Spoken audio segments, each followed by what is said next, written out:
Beleza. Então, mais uma vez, Bom bom dia, dia a então. todos. Primeiro eu gostaria de agradecer. Vai lá, Paulão. Mais uma vez, bom dia a todos. Bem-vindos à reunião clínica da Medicina Esportiva da Escola Paulista de Medicina da Unifesp. Hoje nós vamos falar sobre pubalgia no atleta. É um tema que me interessa bastante. Eu, quando fui R4, Bruno, fiz justamente o meu trabalho no R4 no 7 foi sobre pubalgia. Então, é uma doença que não é tão frequente, mas a gente sabe que ela, quando fica crônica, é difícil de tratar e a gente acaba vendo bastante no esporte de alto rendimento. Então, é uma satisfação. Hoje a gente tem o Dr. Bruno, que é o nosso coordenador do ambulatório aqui de quadril, da Medicina Esportiva Unifesp. Mais uma vez eu agradeço a presença do Bruno em nome dos nossos professores, professor Alberto Pocchini, professor Beno Enisban, professor Andreoli, Carlos Andreoli, que nem sempre conseguem participar presencialmente pelas reuniões administrativas aí que ocorrem às terças-feiras na Unifesp. Bruno, antes de você começar a sua aula, primeiro, bem-vindo mais uma vez. Queria que você se apresentasse resumidamente e lembrar a todos que o Guilherme Falótico, né, ele que coordenou esse ambulatório durante muito tempo, acabou de ter filho esses dias, então que o planejamento inicial seria que ele estivesse aqui junto, mas hoje ele está mais do que justificado e o Bruno representa muito bem o ambulatório, né? Seria mais uma voz aí para discutir, mas o Bruno nos representa muito bem. Bruno, bem-vindo, bom dia. Bom dia, bom dia. Eu queria primeiro agradecer a todos, né? A chefia do ambulatório, professor Alberto, professor Beno, professor Andreoli e, é claro, você, professor Paulo, aí, pela oportunidade de estar dando essa aula. Eu sou o Bruno Scatigna. Atualmente, como o Paulo disse, eu estou à frente do ambulatório, à frente aspas, porque a gente tem um grupo muito coeso aí, o Guilherme, que aliás é outra pessoa que eu tenho que agradecer muito pelas oportunidades, o Clever como fisioterapeuta responsável e o André Bento aí também no background, junto com o Guilherme do nosso ambulatório. Então, a gente tem aí nossa rede social e nosso contato para quem precisar e quem quiser entrar em contato com a gente. Nosso ambulatório é feito às quartas-feiras, 10 horas da manhã, nas dependências ali do clube onde funciona o Centro de Traumatologia do Esporte. Então, me coube hoje falar sobre a pubalgia do atleta. É um assunto que a gente estuda bastante no ambulatório, né? A gente acaba tendo contato com esse tipo de paciente. E, para começar, a gente vai falar um pouquinho dos objetivos da nossa aula. Então, ver basicamente o panorama do atendimento de quadril, né, ao atleta, em relação à dor inguinal, relembrar um pouquinho da anatomia da região, né, do pubis e adjacências, nomenclatura e definição dessa doença, que o Paulo, que publicou sobre isso, deve lembrar que é bastante vasta, aí, é bastante complicado definir essa nomenclatura. Falar um pouquinho sobre história, exame físico e exames complementares, além do diagnóstico e do tratamento. Uma coisa que a gente não deve ver nessa reunião hoje é a foto do Kaká. Vou deixar ele descansar um pouco, tão relacionado esse atleta à pubalgia, ficou até estigmatizado. Então, quem está esperando ver uma fotinho do Kaká, com certeza o Levi está ansioso para ver, mas hoje não vai ter, não. Diferente disso, né, a gente vai falar um pouquinho sobre o paciente do quadril de antigamente. Era aquela história, né, o paciente ou ele estava indicado a fazer uma prótese, ou ele ia esperar para fazer uma prótese. Bruno. Né? Isso era a causa essencial da dor dele. E, ou Bruno, quando não tinha... Bruno, nem todos aqui são ortopedistas ou fisioterapeutas, então se você colocar alguma imagem assim, claro que a gente vê uma artrose bem exuberante, mas eu peço que às vezes você dê uma pormenorizada assim, sem muitos detalhes, mais para que todo mundo acompanhe, tá? Perfeito. Então, eram pacientes com mais idade. Aqui a gente vê nessa radiografia da bacia, né, na incidência anteroposterior, uma diminuição, na verdade, quase nada de espaço articular, com as reações ósseas típicas de uma artrose com bastante tempo de evolução, bastante grave. E do lado esquerdo aqui a gente já vê uma artrose mais leve, mas era esse conceito. Ou o cara já tinha indicação de prótese por uma artrose severa, ou ele estava esperando para fazer a prótese. Quando não tinha artrose no raio-x, tudo era bursite, né? Basicamente, a gente ouvia que a doença pertencia à grande família das bursites. E esse panorama acaba mudando principalmente nos últimos 15, 20 anos, E o paciente que chega para a gente hoje normalmente é um paciente mais jovem, cheio de demandas, né? Bastante ativo e muitas vezes atleta de altíssimo rendimento. E aí o nosso scope, nosso horizonte de patologias do quadril ele tem que aumentar. E ele passa a aumentar muito por causa desse cara aqui. Ó. O Levi vai olhar para mim e falar Francesco, como ele falava, né?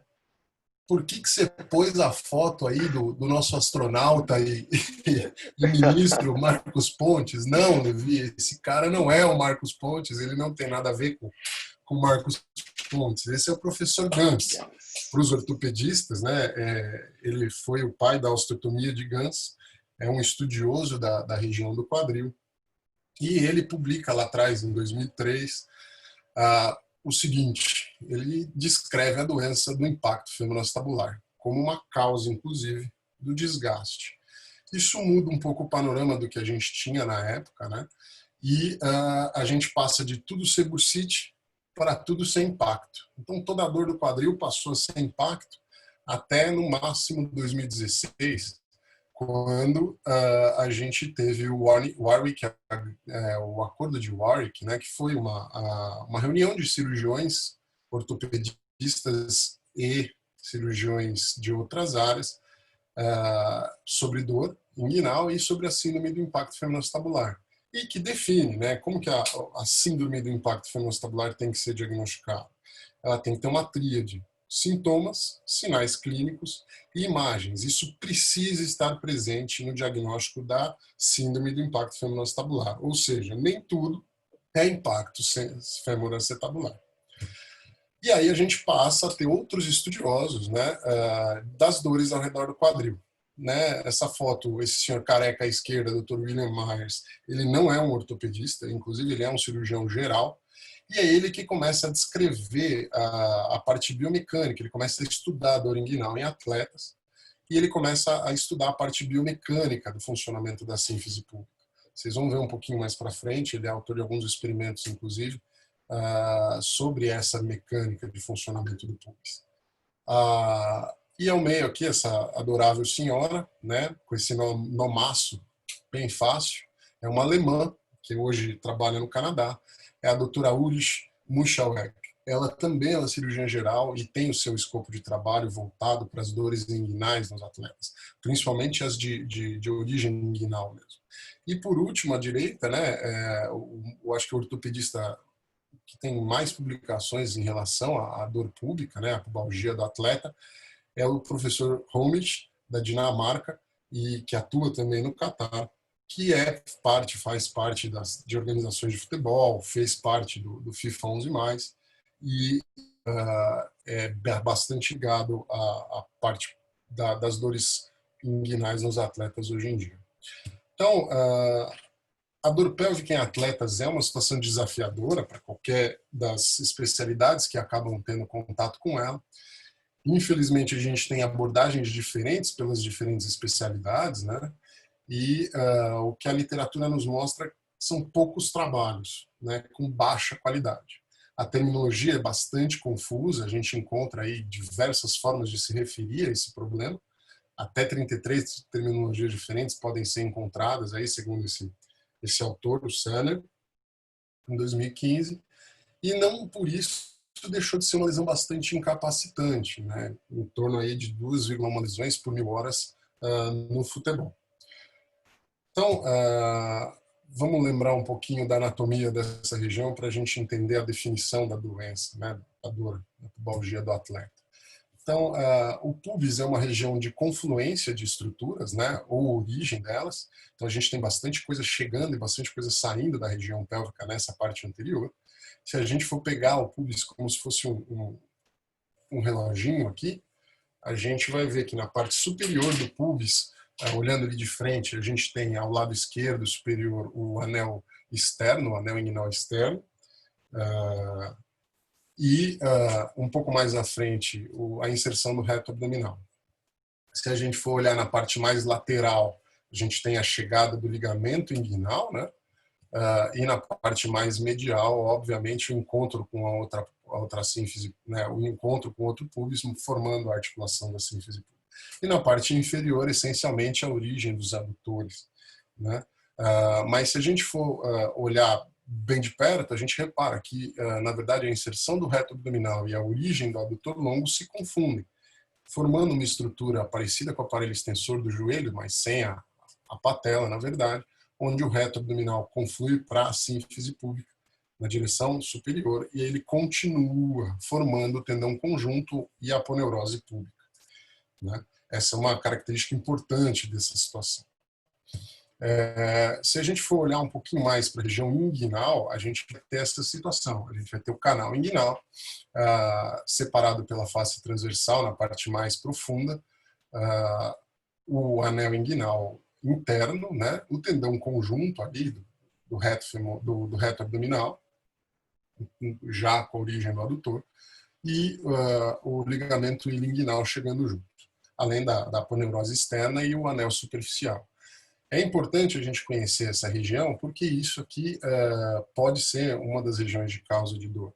E também a inervação dessa região, principalmente a presença do nervo gênito femoral, que é um dos nervos mais acometidos aí por conta dessa eventual compressão, ou por uma hernia inguinal, ou por uma fraqueza da parede abdominal dessa região, né?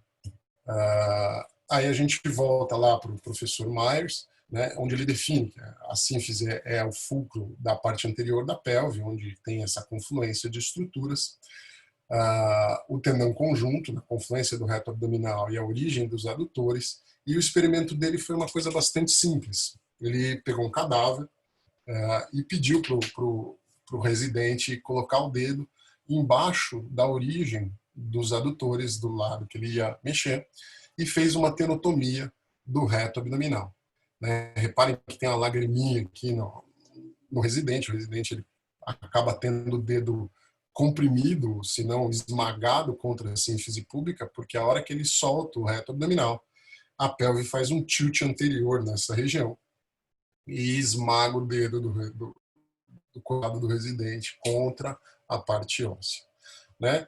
Aqui na imagem esquerda, para a gente ter uma ideia da quantidade de estruturas que tem sua inserção ou origem nessa região, né? O que acaba formando um vetor de força superior, puxando a sínfise púbica para cima, contra um vetor inferior da musculatura que desce para os membros inferiores, transformando essa região, na verdade, num cabo de guerra, né? Então é por isso que a gente tem que ter um equilíbrio bastante interessante dessa musculatura. Uma imagem anatômica da região, aí eu peço desculpas, a gente vê que não tem só colegas médicos e fisioterapeutas, mas o pessoal da educador físico também está relacionado à anatomia, mas a gente consegue ver a chegada da musculatura reto abdominal, com a linha alba aqui no meio, o pubis abaixo de todo esse ligamento conjunto, né, de toda a aponeurose púbica, e a origem aqui dos adutores, mostrando para vocês que é difícil diferenciar a descontinuidade. Você consegue ver que é uma estrutura praticamente contínua. Então, sabendo dessas características, a gente pode tentar chegar à definição. Só que o problema que a gente esbarra é esse. Cada canto do mundo, né, a gente tem uma nômina diferente para esse tipo de dor, ou de patologia. Então, desde a pubalgia do atleta, como a gente conhece, até o hockey growing, onde o hockey é um esporte mais famoso, Gilmore growing em alguns lugares, principalmente na Austrália, né? E aí, hérnia do atleta, dor crônica inguinal, síndrome púbica, osteite púbica, e aí vai a bagunça daqueles 33 nomes que a gente citou antes. Para acabar com isso, vamos fazer o quê, né? Então se sugere ali em 2017, se não me engano, o Acordo de Doha, né? Para definir a terminologia e as definições da dor inguinal nos atletas. Reparem que todos aqueles que eu citei, a professora Mushawek, né, o próprio Mark Philippon, que é outro expoente da artroscopia de quadril, o Per Homich, né, estão todos aí, o Myers, todos aí nesse acordo de Doha, né, para tentar definir uma nômina e conseguir publicar e conseguir estudar essas patologias com mais facilidade. Então, Desse acordo sai um processo que eles chamaram de processo de Delphi, né? Onde dividiram as dores inguinais em 4 grandes grupos. As dores inguinais relacionadas a patologias dos adutores, as dores inguinais relacionadas a patologias do ilho-psoas, as dores inguinais relacionadas à região inguinal propriamente dita e as dores inguinais relacionadas a patologias do pubis, da articulação do pubis, né? Com isso, eles conseguiram dividir e tentar determinar melhor os tratamentos. Importante dizer, a dor pública ela é não relacionada à hernia inguinal. Então, são essas 4 estruturas, em nenhum momento a gente citou a hernia inguinal. Então, ela não é relacionada diretamente à hernia inguinal. Outro termo que vem crescendo na literatura, principalmente utilizado por esses estudiosos da cirurgia geral, é o core muscle injury, né? Então, a lesão da musculatura do core para essas lesões. A gente deve ver aí na literatura nos próximos anos um aumento do uso dessa nome. Né? Então, finalmente chegando na definição, a dor, a pubalgia do atleta, ela se define como uma dor inguinal no baixo ventre ou a porção proximal dos adutores, que é atividade dependente e não está relacionada à hernia inguinal. Acho que deu para a gente concluir isso direitinho. Né? Como funciona para tentar fazer o diagnóstico? Então, a gente passa aí para o exame clínico desse paciente. Então, esse tipo de patologia acomete mais adultos, jovens, homens, entre os 26 e os 28 anos, principalmente esses praticantes dos esportes de cutting, ou de mudança abrupta de movimento, né, de direção. Então, futebol, hóquei e outros esportes relacionados aí, que têm essas mudanças abruptas de movimento. Vou levantar aqui um senão, né, que quando essas dores podem ser causadas por fraturas por estresse na região do anel pélvico, isso acontece mais em mulheres especificamente. E prestar atenção nos pacientes mais jovens, lembrando que a sínfise púbica é uma das últimas a ter a ossificação efetiva. Então, a gente pode ter apofisites, eventualmente avulsões em pacientes aí até em torno dos 18, 20 anos. Né? Sem esquecer de outras causas, por exemplo, neoplasias e outras causas mais sérias, lesões vasculares, que podem simular dores nessa região. Na nossa história, né, na anamnese, o paciente chega com uma dor anterior do quadril. É importante a gente tentar definir o quando e o onde, se houve um episódio de um evento causador, ou se é uma dor de característica insidiosa, né, quando ela surgiu, se é uma dor que começa devagarzinho e vai aumentando. Se ele tem algum fator que consegue melhorar ou piorar, principalmente a atividade que ele está relacionado, né? Como eu disse, essas atividades de mais alto impacto estão mais relacionadas a esse tipo de dor. Se houveram já lesões prévias de musculares ou não na região, e principalmente se houveram cirurgias pélvicas, abdominais, ortopédicas, né? Lembrando que tem essa grande rede de inervação da região que pode ser afetada por eventuais sequelas. Né? Bruno, qual que é a proporção que você vê de caso agudo e crônico, né? Porque uma coisa que a gente fala pubalgia, normalmente a gente associa a lesões crônicas, essas lesões que vêm como se fosse realmente por sobrecarga, esse desequilíbrio todo, mas não é uma coisa muito frequente que é, assim, agudo, né? Você vê talvez uma agudização. Vocês costumam ver no ambulatório casos, assim, agudos ou traumáticos, alguma coisa assim? Não é tão frequente, né?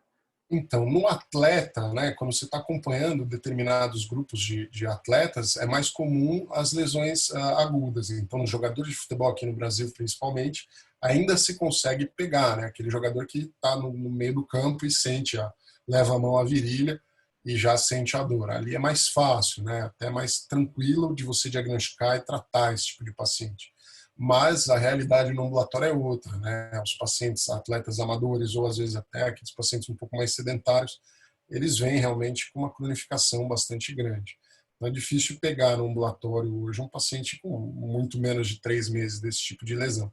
O que, na verdade, muda um pouquinho a nossa abordagem, porque já são dores mais difusas, é um paciente mais estigmatizado, que às vezes já tentou até outros tipos de tratamento, para aquela dor, sem diagnóstico e, obviamente, sem sucesso, né? Então, eu acho que é mais por aí, assim, eu acho que tem essa divisão bem clara entre quem está ativo e tem acompanhamento e quem acaba aparecendo aí por uma dor eventual. Difícil pegar um atleta de final de semana agudo com esse tipo de coisa. Ele tem a dor, mas não procura. Ele acaba procurando depois, quando já está tudo roxo, hematoma, assusta um pouco, principalmente quando são lesões da musculatura adutora ou anterior do quadril. Então, seguindo aí com o exame físico, a dor inguinal ela não tem muito jeito, né? A gente tem que palpar essa região.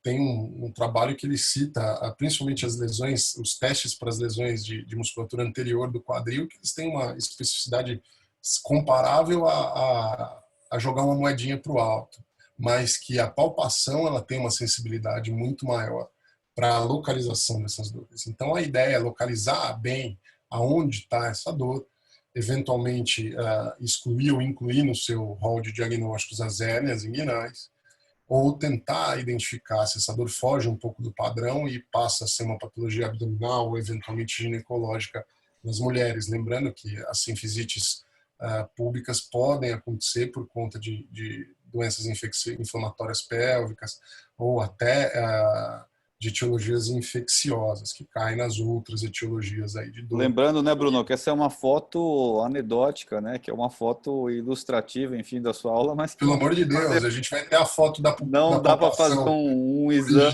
um exame desse em hipótese nenhuma, né, independente, enfim, de ser... Isso não é uma imagem anedótica. Que a gente tem que... Exatamente, vale a pena a gente citar, é uma aula gravada, é um público, enfim, é uma aula aberta, e acho legal isso também, que às vezes quebra um pouquinho o clima muito sério da aula, mas acho que a gente tem que citar que isso é piada, por favor. Isso não é um exame clínico, é só para induzir normalmente quem está assistindo a lembrar que tem que palpar, né? Apesar do desconforto aí, às vezes, dessa situação.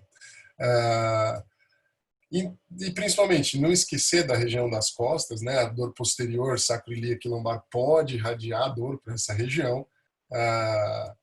E principalmente não esquecer da articulação do quadril, né? A gente tem uma alta relação entre patologias articulares e as dores inguinais.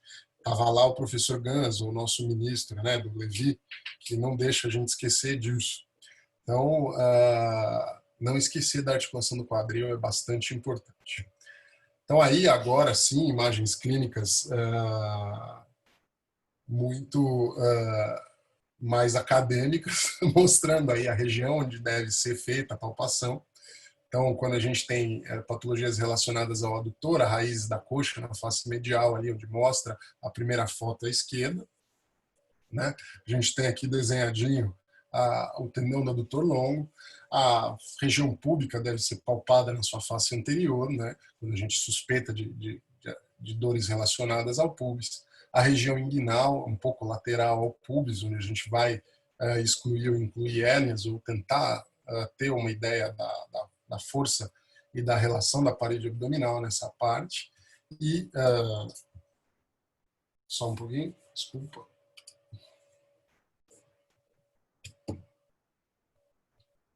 E a palpação da região do ilipsoas, que é um pouco mais difícil, é uma região mais profunda. Tudo isso sugerido no Bruckner Kans, né? É um livro de medicina esportiva clínica. Lembrando também de não esquecer a escala visual analógica para a gente usar e tentar relacionar esse paciente com a quantidade de dor que ele tem. A gente pode lançar a mão, no caso do atendimento ortopédico e fisioterápico, né? De outros testes especiais para articulação ou não. Então, na imagem à esquerda aqui, a gente vê um teste que a gente conhece como Fabry, onde a gente realiza uma flexão do quadril, a abdução máxima e a rotação externa desse quadril. A gente pode utilizar como um parâmetro também essa setinha vermelha, ela indica a distância de Fabry, para a gente ver. Esse teste ele tem o intuito de avaliar a articulação do lado que você está examinando, a articulação do quadril, e a articulação posterior da sacroiliaca do outro lado. Então, a gente consegue examinar, avaliar duas estruturas com esse teste. E a distância de Fabry, ela vai falar muito sobre a mobilidade desse paciente, né? Tem trabalhos que falam que essa distância abaixo de 3 polegadas ou 9 centímetros pode estar relacionada à hipermobilidade. Da mesma forma que o aumento grande dessa distância pode estar relacionado a algum problema mecânico na articulação, ou artrose, artrite degenerativa, ou eventualmente até uma síndrome do impacto femoral-acetabular. O segundo teste que a gente vê mais aqui no meio é um teste para avaliar a parte do psoas, a sua patência e se existe alguma sensibilidade de dor nele, onde você pede para o paciente fazer uma flexão do quadril com a perna estendida, né? Esse teste é bastante conhecido por um termo em inglês, que é o SLR, o Straight Leg Raise, e você afere se o paciente tem dor anterior. Essa dor pode sim estar relacionada ao impacto do psoas no rebordo anterior do acetábulo ou eventualmente até lesões labrais por conta desse impacto. Um pouco mais para baixo aqui na inspeção, é importante a gente começar olhando o paciente para a gente ver se tem alguma assimetria de rotação nesse quadril, que também pode inferir alguma patologia articular ou eventualmente já até uma compensação da musculatura desse paciente por conta da dor. E o exame da parte abdominal. Aqui é uma abdominal contra resistência, né? Para a gente tentar excluir patologias dessa região abdominal ou lesões. Por último, esses dois últimos testes são mais voltados para a parte adutora mesmo.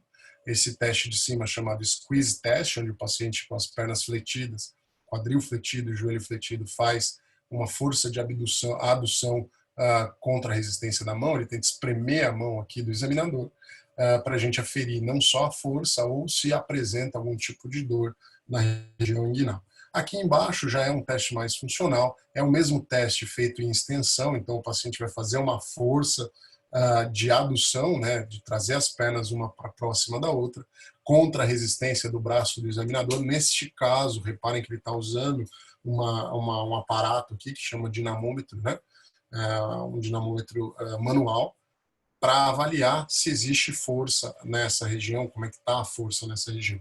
Tem trabalhos que versam sobre diferenças entre a força de abdução e adução maiores de 20% ou até 20%, a relação entre essas duas forças ser maior do que 20% com diferença, está mais relacionada à possibilidade de lesões na região do pulso, né? Óbvio que a gente não deve esquecer de testar a articulação. Esse teste à esquerda é um teste ao contrário do Fabry, a realização da flexão, a adução e rotação interna do quadril.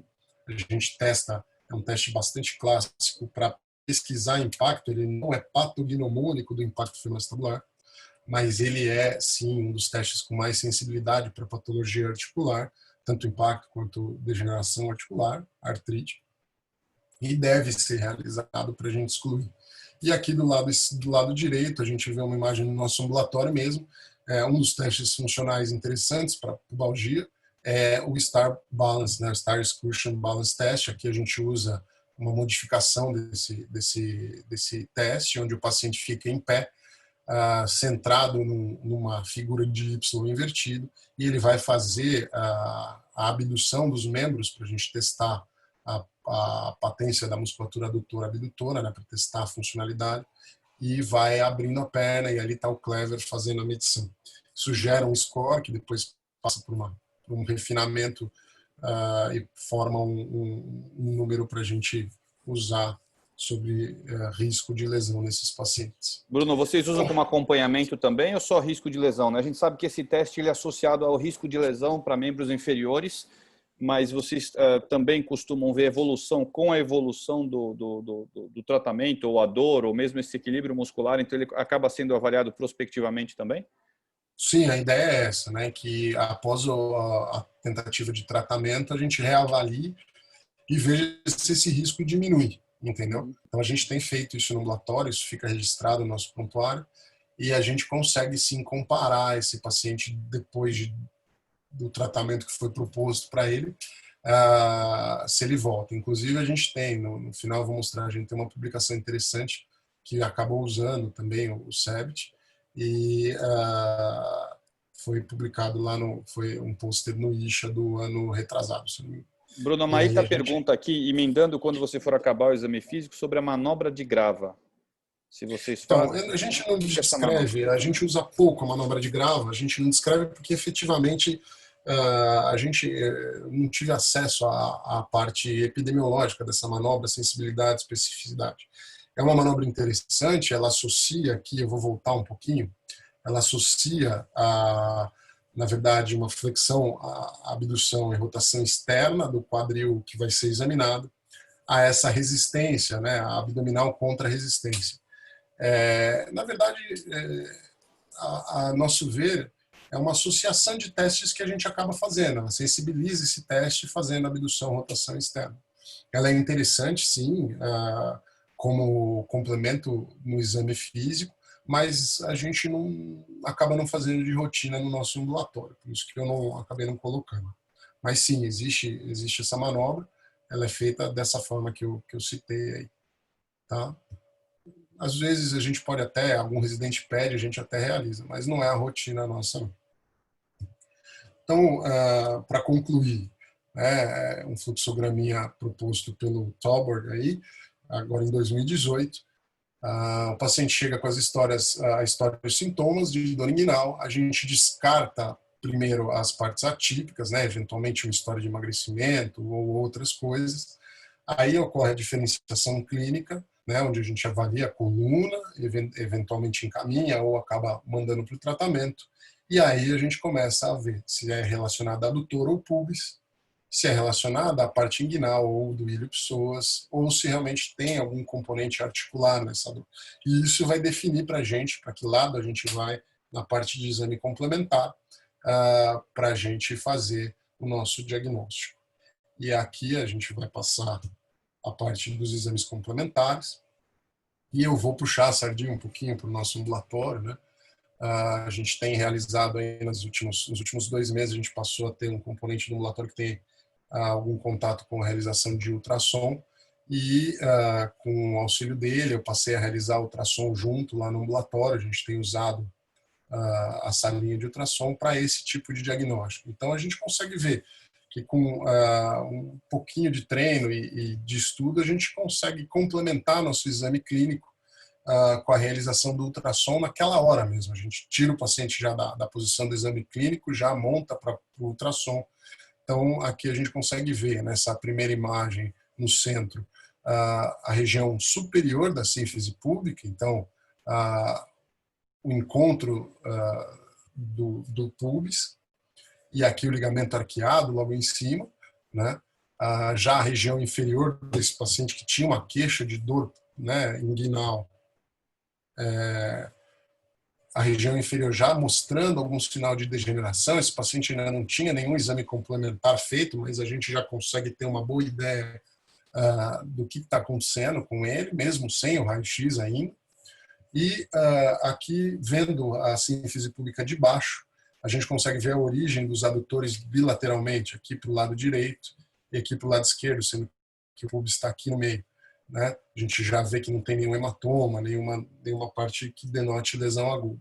É tão interessante fazer esse exame que muitas vezes a gente já consegue terminar ou pelo menos chegar muito perto do diagnóstico nessa avaliação.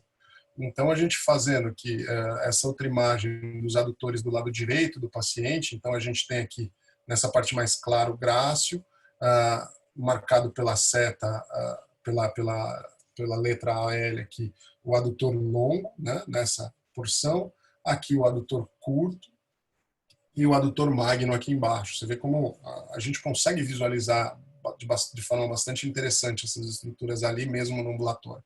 E aqui do lado esquerdo a gente consegue ver uma alteração de sinal, né, uma alteração de textura na musculatura do adutor longo, denotando esse paciente aí uma lesão crônica já do adutor, principalmente na região miotendínea, aqui o tendão, e a região miotendínea aqui embaixo. Então, muitas das vezes esse exame ajuda muito a gente lá.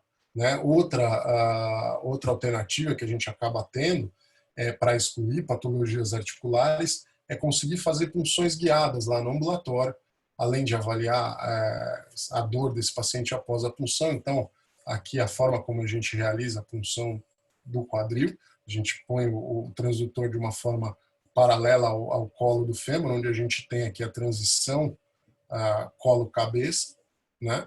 Essa estrutura mais ecogênica que é a cápsula, e a gente vê a agulha atravessando os planos da pele em direção à parte profunda, e a cápsula começando a rechaçar pela injeção do corticoide ou da solução com o anestésico que a gente usa para excluir essa patologia. Normalmente, quando o paciente não tem artrose e a gente está na dúvida, eu faço injeção só de anestésico.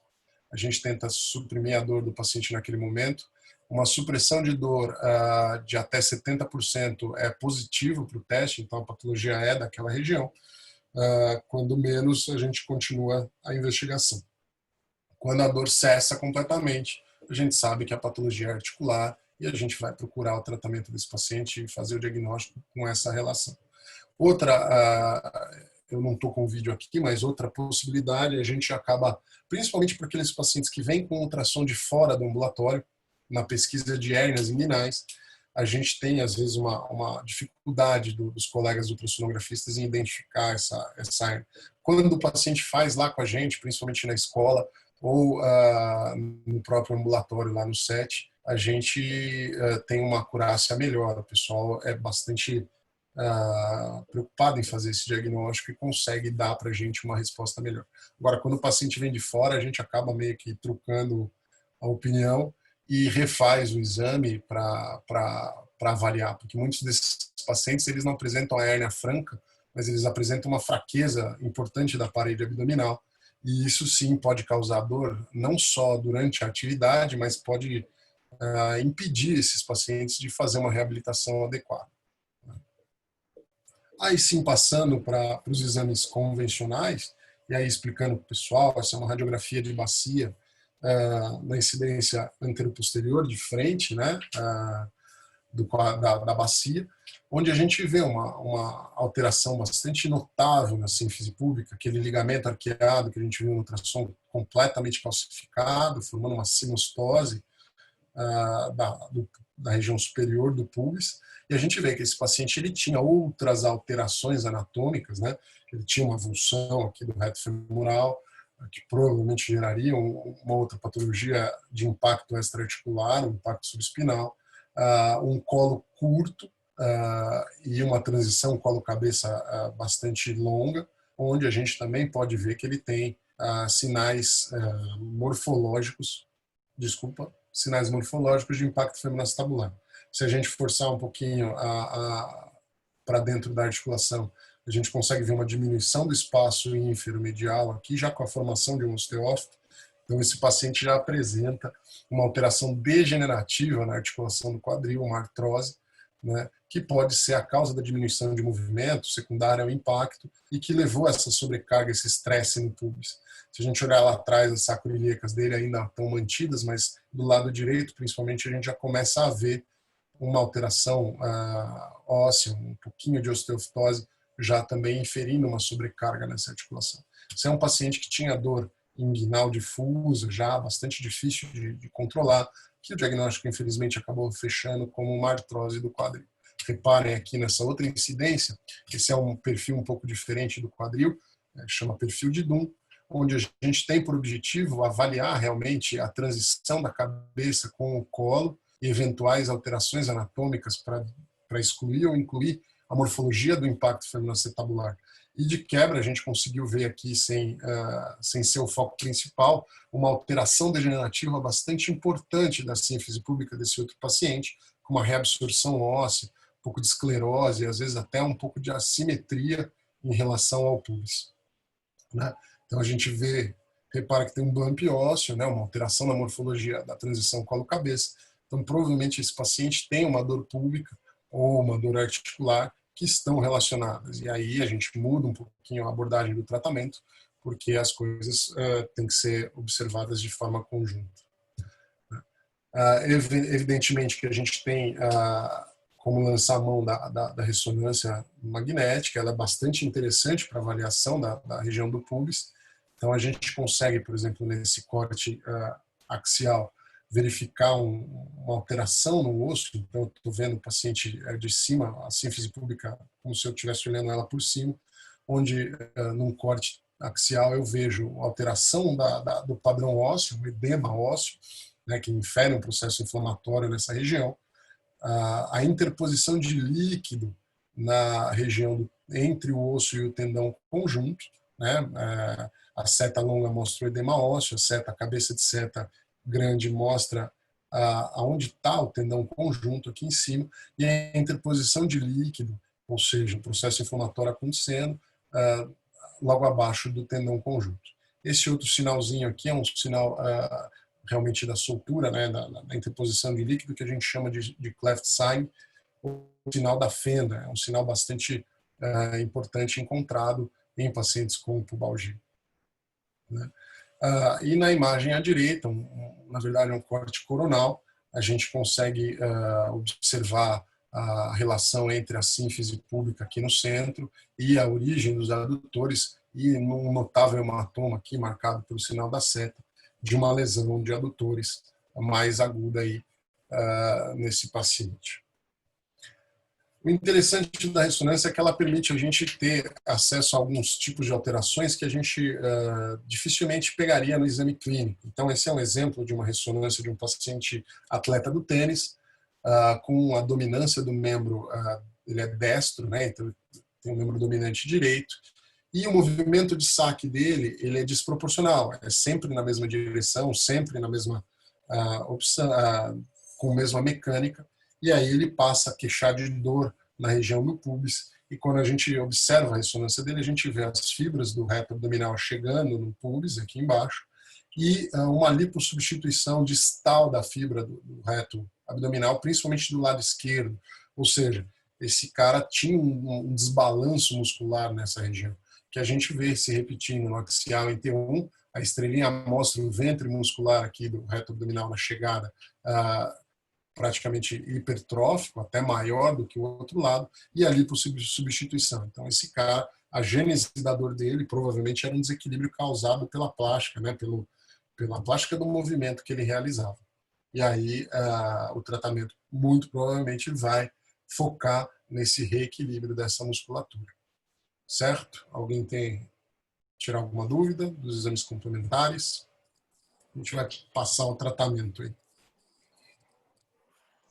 Bruno, a Natália faz uma pergunta aqui com relação à presença de ultrassom em consultórios de ortopedistas. Eu acho que o ultrassom, aqui vou começar respondendo, né? Eu acho que o ultrassom, Natália, durante muito tempo foi usado, depois eu acho que por um período ainda maior ele acabou sendo, entre aspas, né, menosprezado, então passou a ser um ultrassom, aquele exame para quem não tinha acesso à ressonância, alguma coisa assim. E hoje a gente está vendo que a gente tem um acesso a algumas informações no ultrassom pelo fato de ser dinâmico, você com o paciente conseguir apontar, você conseguir fazer manobras. Então eu vejo que o ultrassom ele acaba voltando, mas é um equipamento ainda relativamente caro e que eu acho que os ortopedistas ainda não têm muito a ideia de como utilizar na formação usual, né? Então a gente não sai da residência sabendo mexer no ultrassom, uma coisa que você vai se especializando. Eu acho que é um caminho que vai acabar acontecendo naturalmente. Concorda com isso, Bruno? E depois o Anderson, que também é de quadril, também é quadrilheiro, pergunta sobre a incidência de flamingo, se você tem usado. Então, ultrassom e flamingo. Perfeito. Em relação ao ultrassom, eu acho que assim, o que a gente tem visto, principalmente depois que a gente começou a ficar mais próximo da técnica, de usar, de estudar, é isso que o Dr. Paulo fala, né? A gente tem uma facilidade, é como tem uma brincadeira que a gente acaba escutando nas rodas de conversa do ortopedista, é que o ultrassom pode acabar virando aquele instrumento que a gente menosprezou na graduação, depois da graduação, né? A gente jogou o esteto fora, mas talvez o que volte a ser o estetoscópio, aquele instrumento de auscultar o coração, no caso, o que vai voltar a ser uma ferramenta interessante para o ortopedista é o ultrassom. Então, o ultrassom como sendo o estetoscópio do ortopedista. E a gente eu acho fantástico. Na GO, né, Bruno? Na GO, eles fazem tantas medidas, assim, enquanto Sim. você vê na obstetrícia, né, você consegue ter medida, parâmetros de acompanhamento do desenvolvimento fetal. Então, existem inúmeros dados que conseguem mostrar realmente a evolução, a presença de doenças, ou enfim, como é que a gente não consegue também desenvolver esses parâmetros, né, no ultrassom musculoesquelético, né? Eu acho que o próximo capítulo do exame clínico ortopédico vai acabar versando. Como você disse, a gente tem pouquíssimo contato com isso, a gente acaba até brincando que aquele papel cinza e preto que a gente às vezes acaba recebendo, ele tem alguma coisa desenhada nele que a gente não identifica, mas que depois de um pouquinho de treino a gente começa a entender a mensagem que está desenhada ali naquele papel, que está visualizado, e é bastante interessante. Acho que para o futuro, invariavelmente, é isso. A gente deve ver cada vez mais o ortopedista usando o ultrassom. E quanto a Falando da incidência de Flamingo, então, sim, a gente acaba usando a incidência de Flamingo. A incidência de Flamingo, quando a gente tem uma suspeita de uma instabilidade do pubis, a gente teve, inclusive, esse tempo atrás, um atleta de bull riding, né, ou de rodeio, que fez uma disjunção da sínfise pública, com uma compressão do anteroposterior grau 1, ele teve um afastamento da sínfise pública menor do que 2,5 centímetros. Quando a gente tem essa suspeita ou movimento, alguma simetria nos raios-x convencionais de bacia, a gente acaba pedindo sim. É um raio-x de frente da bacia com apoio monopodal. Aí o paciente fica num pé só.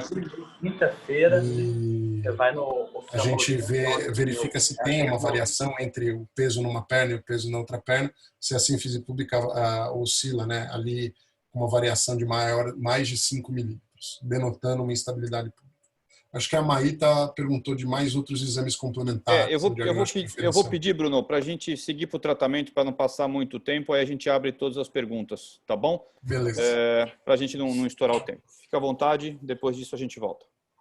Então aí a gente vai passar para o tratamento conservador ou cirúrgico. Então a gente tem na literatura que o tratamento conservador é bastante eficiente, né? Então essa revisão sistemática ela mostra que o retorno ao esporte, a taxa de retorno ao esporte comparativa entre o tratamento cirúrgico dessas lesões do pubis e as intervenções de reabilitação não tem diferença, né? Inclusive a reabilitação tem um tempo de retorno ao esporte relativamente um pouco mais rápido em relação à cirurgia. Então, bastante interessante sempre tentar começar com o tratamento conservador para esses tipos de casos de dor inguinal no atleta. Evidentemente, a gente pode lançar mão também, dependendo do grau de dor, das infiltrações, né? Na região da dor, ou no reto abdominal, na sínfise ou nos adutores, guiado ou não por ultrassom. Normalmente é mais fácil fazer guiado por ultrassom, com corticoide ou anestésico, a escolha aí do colega que estiver tratando. E aí a gente começa a dividir, né? Então, naqueles termos do Acordo de Doha, nas dores relacionadas ao adutor e o pubis, a prevenção parece realmente ser a parte mais eficiente do tratamento, né? Então, a gente vê iniciativas como o FIFA11+, no intuito de tentar prevenir esse tipo de lesão nos atletas de alto rendimento.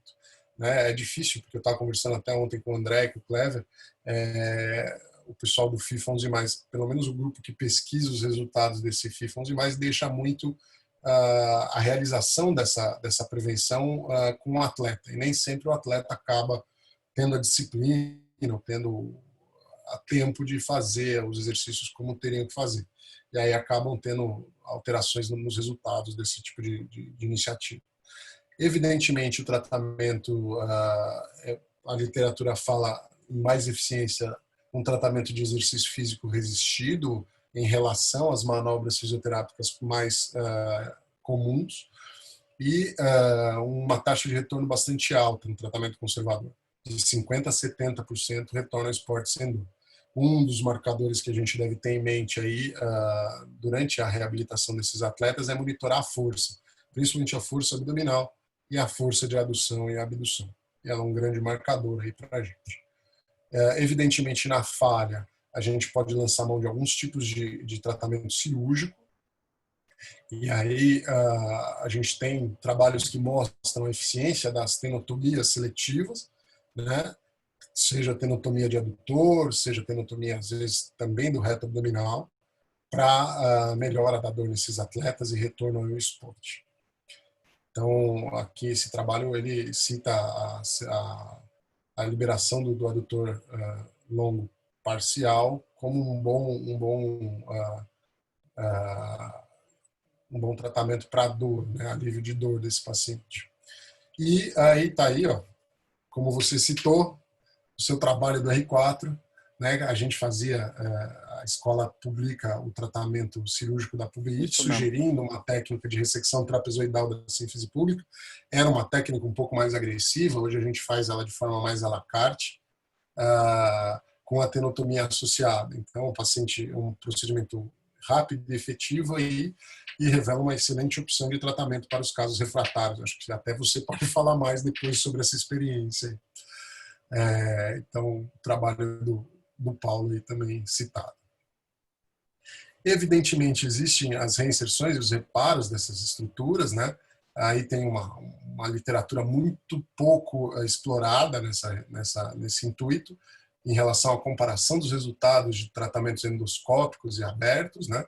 Evidentemente, e essas abordagens de ressecção da sínfise de via artroscópica. Isso a literatura ainda é muito falha, muito rasa sobre o resultado desses tratamentos em comparação ao tratamento conservador e as tenotomias. Então, a gente tem que esperar um pouquinho mais para ver o que vem em relação a esses resultados. Passando para a dor relacionada à região inguinal, e aí é um dos desafios, porque a gente tem aquela briga com o cirurgião geral, a gente não trata a hérnia aqui no Brasil, né? Quem trata a hérnia inguinal e dor pública é o cirurgião geral. Então, o trabalho conservador, com reforço do core, tentar fortalecer essa parede abdominal, contra esse cirúrgico, que a gente tem uma sugestão daquela doutora Mushawek, inclusive para reparar aquelas fraquezas da parede abdominal. Aqui ela ressalta nesse trabalho dela, está em alemão, foi um pouco difícil de interpretar, mas ela ressalta no trabalho dela a proximidade do nervo gênito femoral com esses bulgings, com essas indenções na parede abdominal fraca dos órgãos pélvicos, né? Ainda não é uma hérnia, e ela sugere que até isso deva ser reparado para controlar a dor desses pacientes. Então, é bastante interessante essa abordagem dessa cirurgia geral. Já na dor relacionada ao elipsoas, é um pouco mais polêmico aí. Realmente, o tratamento conservador é preferível, né? A gente tem na literatura alguma coisa falando sobre diminuição de força, principalmente por inibição do psoas. Então, esse paciente tem quase 1/4 de perda de volume da musculatura e até quase 20% de redução da força de flexão quando sentado. E aí, as patologias do elipsoas têm uma relação muito íntima com a articulação, assim. Então, a gente tem realmente que ficar muito atento às lesões labrais, ao próprio impacto femoroacetabular e, eventualmente, hoje, até a microinstabilidade, que é um grande tema aí de atenção do quadril hoje em dia. E, evidentemente, a patologia articular, que a gente não podia deixar de falar, e aí direcionar o tratamento para aquela patologia específica, ou a síndrome do impacto femoroacetabular, evidentemente a microinstabilidade, que a gente ainda está sabendo bastante, é um assunto com bastante evolução aí, e a artrose, onde a gente volta para aquele tratamento já conhecido do cirurgião de quadril. Para levar para casa, eu acho que as mensagens é que a pubalgia do atleta dificilmente é uma entidade única, então a gente tem muita estrutura em volta que a gente precisa pesquisar, é difícil, muitas vezes acaba sendo um diagnóstico até de exclusão das outras patologias. A hérnia inguinal é um desafio, porque mesmo as hérnias pequenas, o cirurgião geral muitas vezes devolve o paciente para você dizendo é muito pequeno, isso não causa dor, mas elas causam dor sim. Então aqui no Brasil é muito difícil encontrar cirurgião geral alinhado com o tratamento das dores inguinais nos atletas. Lembrar que a pubalgia do atleta não é a causa de todas as dores no quadril, a gente não pode esquecer as patologias articulares, né? E que o tratamento conservador é sim a primeira opção, com ótimos resultados. Mas na falha desses, lembrar que o tratamento cirúrgicos tem resultados bastante relevantes e que podem fazer parte da nossa carta aí no tratamento desses pacientes. Eu vou deixar meu contato, minha rede social aí, Cirurgia do Quadril, e o site e o e-mail para quem quiser, tiver alguma outra dúvida, quiser entrar em contato, ficar à vontade. Paulão, eu acho que é isso. Agradecer muito novamente pela oportunidade, né? Deixando aí a rede social do nosso grupo, do Ambulatório de Quadril no Esporte, e o e-mail, e mostrando que a gente tem recentes publicações, aquela publicação do Isha em 2019, a gente fez um perfil epidemiológico das dançarinas com dor inguinal, e esse ano uma publicação do André, do Guilherme, falando sobre a comparação dos lados dominantes ou não relacionados à dor inguinal no atleta. Obrigado mais uma vez a todos pela paciência aí e espero ter conseguido passar a mensagem. Brilhante, Bruno. Como sempre, acho que está mantendo o padrão que o Falótico começou nesse ambulatório. Na verdade, é um ambulatório que já vem de muito tempo, né? O Roberto Dantas, quando eu fui R4, a gente tinha aqui Roberto Dantas, que é famoso cirurgião de quadril e muita experiência na área de esporte. Depois o Falótico ficou durante bastante tempo. Hoje faz mais coisas administrativas. Você representando muito bem o ambulatório. O André está aqui com a gente também. Se quiser fazer alguma consideração, o André também foi residente junto comigo na fisioterapia em 2008, né, André? Acho que já tem bastante André tempo. É nosso marco histórico do ambulatório. Já. Então tem muita experiência nessa reabilitação, né, Bruno? Então, excelente. Ele é fantástico. Acho que a gente podia aqui responder essa pergunta da Maíta, né? O que eu vejo, eu lembro, eu estudei bastante esse assunto, era um assunto que eu gostava muito, e a gente via que o diagnóstico diferencial passava, claro, pela coluna, né? Às vezes dores neurológicas, mas a hérnia inguinal, que eu acho que é uma grande dificuldade, porque muitas vezes você acha que existe essa história de hérnia, você manda para o cirurgião e ele mal examina e fala, não tem nada, e volta, e aí você fica naquele negócio, vai ou não vai. Mas a gente também vê as infecções uroginecológicas, né? E tinha um trabalho que eu me lembro que eu acho que era australiano, que mostrava um percentual assim mais altíssimo de atletas que tinham pubalgia, que tinham infecção uroginecológica, né? Então, acho que isso casa com aquela pergunta da Maíta, nós vamos fazer como última pergunta para a gente encerrar. Com relação à abordagem desse paciente, Bruno, ele chega com uma dor no pubis, característica, sem nenhuma queixa uroginecológica, é necessário? Vale a pena fazer essa investigação? Manda para o uro, pede um exame de urina, uma cultura. Como é que vocês abordam isso para a gente responder essa última pergunta e encerrar? Então, normalmente a queixa uroginecológica ela está relacionada a alguma outra coisa urinária. Então, ou disúria, ou a própria piúria, o paciente afere mudança de coloração de urina. Evidentemente que a pubeite infecciosa é uma causa que ela não deve ser esquecida de forma alguma e por contiguidade, sem dúvida. Às vezes acontece o contrário, né? Eu tive a oportunidade de estar numa aula de um colega esses dias que o exame de urina dava alterado, mas era por conta da infecção no pubis. E é super raro, na verdade, a etiologia infecciosa primária no pubis, mas ela pode acontecer sim. No caso da mulher, eu acho que principalmente aquelas dores pélvicas que a gente tem muita dificuldade de examinar, mesmo quando a gente faz o diagnóstico de exclusão, a gente exclui patologias articulares, a gente acaba excluindo hérnias inguinais e patologias relacionadas à musculatura em volta, aí sobra bem a parte pélvica. E aí a gente costuma fazer, encaminhar essa paciente para a gineco, né, para urogineco. E a gente tem a parte da ginecologia esportiva, né, lá na escola, que eles dão esse suporte. A sugestão de exame, principalmente para as etiologias infecciosas, é o rastreio infeccioso, na dúvida, se esse paciente teve febre ou está tendo algum outro sintoma infeccioso, fazer o PCR, o VHS, os exames laboratoriais compatíveis. Evidentemente, o ultrassom ajuda, às vezes a ressonância mostra essa coleção, não deve ser tão complicado. Difícil é pensar nessa etiologia, mas uma vez pensada não é difícil de fechar o diagnóstico. E, evidentemente, a sugestão para avaliação dessas dores neuropáticas de origem pélvica, de repente, até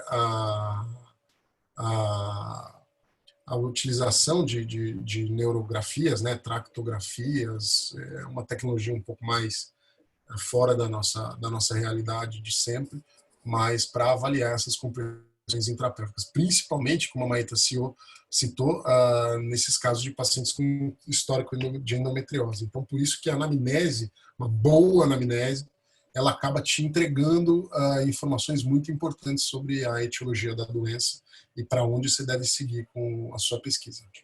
Eu acho que essa é uma patologia difícil da gente tratar, Bruno, porque muitas vezes a gente tem que se apoiar em outros profissionais, né? Às vezes eu preciso de uma avaliação de um cirurgião geral que nem sempre está acostumado com esporte, e às vezes eu preciso de um exame complementar, que também às vezes é uma alteração sutil, às vezes ela é passada, fica despercebido, ela não é dada essa importância. Então eu acho que, como você disse, o nosso estetoscópio aí do ortopedista, fazendo uma brincadeira, é claro, mas eu acho que o ultrassom vai acabar pegando uma parte desse espaço aí, né? Porque a gente vê que com o ultrassom é possível, sim, como a obstetrícia prova, é possível, sim, fazer o diagnóstico. E a partir da hora que eu conseguir, no consultório, avaliar a diferença entre uma lesão de adutor, uma alteração na musculatura abdominal, avaliar se existe alguma alteração óssea, até presença de osteófito, comparar essa musculatura com o ultrassom, até mesmo a hernia inguinal, né? Se a gente chegar num ponto que a gente conseguir com o ultrassom descartar essa hernia inguinal, por mais que você encaminhe para o colega, a gente vai ter uma autonomia muito melhor, e eu acho que aí a gente vai dar um grande passo no diagnóstico e tratamento dessas lesões. Bruno, eu vejo várias mensagens de parabéns, sua aula realmente foi fenomenal, acho que muito esclarecedora, imagens ótimas, bibliografia, então a gente fica muito feliz. Esse ambulatório de quadril realmente é um orgulho para a gente, está sempre altíssimo nível. Agradeço então em nome dos nossos professores aqui, Alberto, Beno, Andreoli, a sua presença, certamente terá novos convites. Agradeço. Então, muito obrigado, muito Bruno. Muito feliz com essas colocações. A gente está se esforçando. Sem dúvida, é um desafio bastante grande manter o nível que o Guilherme estipula para o sarrafo, né? Então, o Guilherme não só é alto de tamanho, né? Não é só grande de tamanho, mas ele é brilhante pesquisador e colega médico aí. E eu fico bastante feliz de saber que a gente está conseguindo chegar perto aí do nível que ele mantinha o ambulatório. Lembrando que em 7 anos de ambulatório foram 14 publicações dele, sendo 2 mestrados, incluindo do André, que acabou de mandar uma mensagem que estava sem áudio aí, por isso que ele não falou. Agradecer o André Bento, fantástico, nosso marco histórico do ambulatório, que eu estou instituindo como brincadeira nova aí. E ele traz toda essa história, né, desde lá atrás, acho que 2007, com o Roberto Dantas, passando pelo Oswaldinho, pelo Bruno Janarelli, que era o responsável na minha época de R4. Eu tive contato na R4, o ambulatório era outro. O Falótico transformou esse ambulatório no que é hoje, que é uma referência para o atendimento de quadril no esporte nacional. A gente recentemente conseguiu fazer a aula de microestabilidade, o curso bienal, né, do nosso ambulatório. A gente teve mais de 400 inscrições na PROEC, com mais de 200 pessoas presentes no curso online. Trouxe colegas aí da Santa Casa, da Universidade de São Paulo, para discutir com a gente um tema super atual, que é a microestabilidade. E eu acho que é isso. Nós, graças a Deus, o Guilherme levou o ambulatório para a vanguarda do quadril no esporte, e a gente tem essa missão aí de mantê-lo nessa situação. Agradeço demais o convite, espero poder cooperar mais vezes aí mesmo. Estamos aqui para isso. Obrigado, Paulão. Mais uma vez, obrigado. E assim, quando a gente fala de experiência, né? Você fez residência com o Levi. E eu que fiz cursinho com o Bruno Janarelli, hein? Olha, cada um carrega a cruz que merece. Cursinho, imagina. Então, eu queria falar só uma coisinha agora. Primeiro, dizer realmente que faltou a foto do Kaká ou do Zé Elias. E você queria ver as coxas, né? Queria sugerir um tema: necrose do quadril e esporte, por favor. Que o Bruno, o Francesco e o Falótico são meus médicos pessoais com relação ao esporte e necrose do quadril. Eu queria saber se esse tema poderia ser tá feito o convite. Apresentado. 3 semanas, necrose asséptica do quadril, estrelando Bruno, Falótico e Levi de paciente. Muito bem, já fica o convite para 3 semanas. Mais uma vez agradeço a presença de todos. Essa aula vai ficar no nosso canal do YouTube. Já chegamos aqui a 1h10. Brilhante aula, parabéns, Bruno. Agradeço a todos. Boa semana. Nos vemos na terça-feira. Um abraço, gente. Boa semana. Tchau, tchau. Até terça. Tchau, tchau.